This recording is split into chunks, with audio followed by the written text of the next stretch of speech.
Dios no apresura en nadie sus procesos.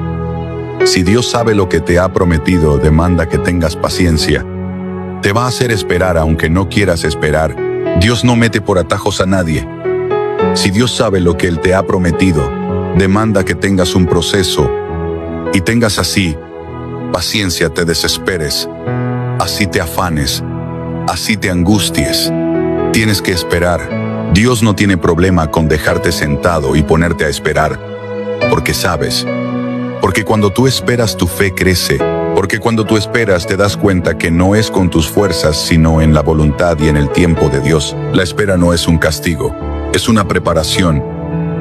Cada día que pasas esperando es un día en el que Dios está fortaleciéndote, puliéndote, haciéndote madurar para lo que Él ya tiene listo para ti. No es que Dios no quiera bendecirte, es que primero quiere prepararte para que no pierdas la bendición cuando llegue. Así que, aunque el proceso sea largo, confía. Lo que Dios tiene para ti no se retrasa, solo se está perfeccionando.